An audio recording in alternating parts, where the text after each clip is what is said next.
ऐसो ने इसराइल से कहा कि आज तुम चुन लो, और उन्होंने स्वीकार किया कि हम यहोवा परमेश्वर की सेवा करेंगे। 24 उसके 11 पद में।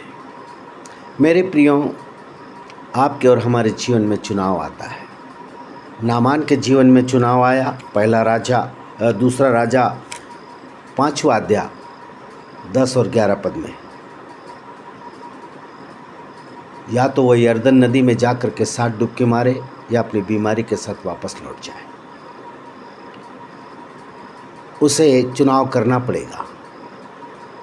या तो यरदन में जाकर के वो 7 डुबकी मारे या फिर अपनी बीमारी के साथ लौट जाए। मेरे प्रियो, आज कई लोग ये गलती करते हैं। अपने ईगो, अपने घमंड, अपने अहंकार के कारण परमेश्वर से उनका संबंध दूर हो जाते हैं और अपनी बीमारी में वो अपने सारा जीवन का निर्वाह करते हैं। लेकिन यहाँ पर नामान ने अपने घमंड और अपने अहंकार को त्याग दिया और सत्य के रास्ते को अपनाकर अपनी बीमारी से छुटकारा पा लिया। मेरे प्रियो,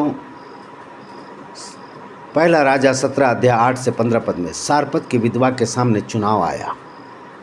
या वो एलिया को रोटी खिलाए या फिर वो अपने बेटे को खिला करके अपने जीवन का अंत कर ले। यहाँ पर मेरे प्रियो, हम उस सारपत की विधवा के विश्वास को देखते हैं। उसने एलिया को रोटी खिलाई, और जब एलिया को रोटी खिलाई तो उसने अनंत जीवन को प्राप्त किया। उसने उस अकाल में भी अपने कुप्पी का तेल और डब्बे का मैदा कभी ख़त्म नहीं हुआ, और वो अकाल में भी अनंत जीवन का हकदार रहे। तीसरा, लूका रचित सुसमाचार उसके 15वें अध्याय 14 से 19 पद में हम लोग देखते हैं उड़ाऊ पुत्र के जीवन में भी चुनाव आया।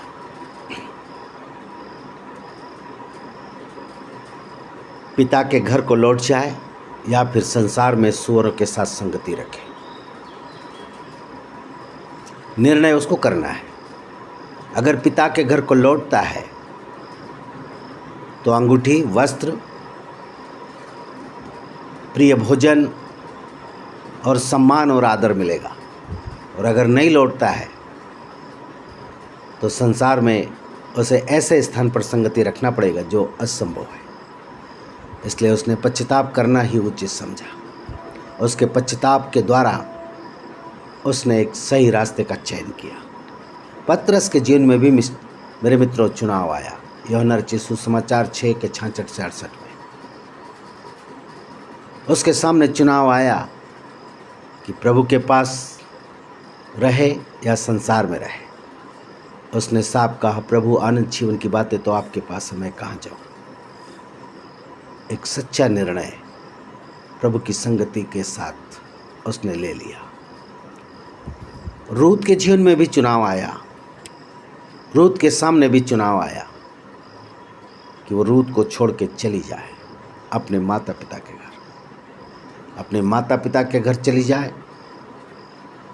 अपनी सास के साथ रहे या फिर अपने माता पिता के साथ अपने जीवन को गुजारे। लेकिन उसने परमेश्वर की प्रतिज्ञा पर विश्वास किया। उसने परमेश्वर की वाचा का मनन किया। मेरे प्रियो, आज हम उसकी प्रतिज्ञाओं को भूल रहे, उसकी वाचाओं को भूल रहे, उसके सत्य के रास्ते को भूल रहे, उससे विश्वास में दूर हो रहे और अपने हृदय को उससे दूर कर रहे, और पश्चाताप की ओर हम ध्यान नहीं दे रहे। नामान ने सत्य के रास्ते को चुना और अपनी बीमारी से छुटकारा पा लिया। सारपत की विधवा ने विश्वास के जीवन के द्वारा एलिया को रोटी खिलाई और अनंत काल के जीवन को प्राप्त कर लिया। पतरस ने प्रभु का साथ नहीं छोड़ा, जीवित परमेश्वर के साथ रहा। और उड़ाऊ पुत्र ने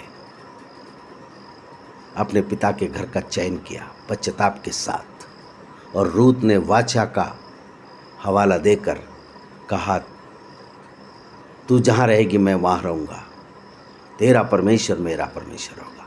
मेरे प्रियो, आज हमें भी सोचना होगा हम कौन से रास्ते पर चल रहे हैं। हम अपने अहंकार, अपने ईगो और अपने घमंड को त्याग करके प्रभु के कदमों में आए, वरना संसार में दुख और पीड़ा के साथ अपने जीवन का निर्वाह न करें। परमेश्वर इन वचनों पर बड़ी आशीष दे।